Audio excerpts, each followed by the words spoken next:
ಜನಮಿತ್ರ court ಕಚೇರಿ ವೀಕ್ಷಕರಿಗೆ ನಮಸ್ಕಾರ. ಇವತ್ತಿನ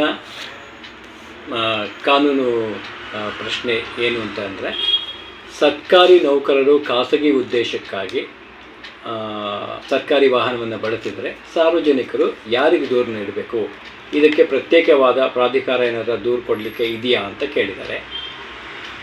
ನೋಡಿ, ಸರ್ಕಾರಿ ಸವಲತ್ತುಗಳು ಸರ್ಕಾರ ಕೊಡೋದು ಸರ್ಕಾರಿ ಕೆಲಸಕ್ಕೆ ಸಂಬಂಧಪಟ್ಟಂಥ ವಿಷಯಗಳಿಗೆ ಮಾತ್ರ ಅಂತ. ಅಂದರೆ ಕೆಲವು ಸವಲತ್ತುಗಳನ್ನು ಅವರ ಕೆಲಸದ ನಂತರನೂ ಉಪಯೋಗಿಸಬಹುದು ಅನ್ನೋ ಒಂದು ಉದ್ದೇಶಕ್ಕಾಗಿ ಅವರ ಸ್ಥಾನಗಳಿಗೆ ತಕ್ಕಂತೆ ನೀಡುತ್ತಾರೆ. ಅದನ್ನು ಬಿಟ್ಟು ಸರ್ಕಾರಿ ವಾಹನವನ್ನು ಅವರ ಖಾಸಗಿ ವಿಷಯಗಳಿಗೆ, ಮನೆ ವಿಷಯಕ್ಕೋ, ಮಕ್ಕಳಿಗೋ, ಹೆಂಡತಿಗೋ, ಈ ಥರ ಅವರ ಕೆಲಸಕ್ಕೆ ಸಂಬಂಧಪಟ್ಟಂತೆ ಉಪಯೋಗಿಸಿದರೆ ಅದು ತಪ್ಪಾಗುತ್ತೆ.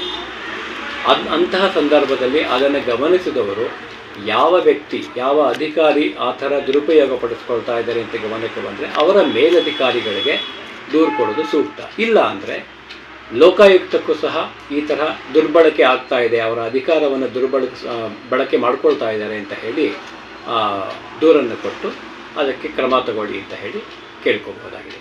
ಜನಮಿತ್ರ ಡಿಜಿಟಲ್ನಲ್ಲಿ ಪ್ರಸಾರವಾಗುತ್ತಿರುವ ಕೋರ್ಟು ಕಚೇರಿ ಕಾರ್ಯಕ್ರಮ ಜನಸಾಮಾನ್ಯರಿಗೆ ಕಾನೂನು ಅರಿವು ನೀಡುವ ಸಲುವಾಗಿ ಖ್ಯಾತ ವಕೀಲರಾದ ಮಂಜುನಾಥ್ ಪ್ರಸಾದ್ ರವರು ಉಚಿತವಾಗಿ ಸಲಹೆ ನೀಡುತ್ತಿದ್ದಾರೆ.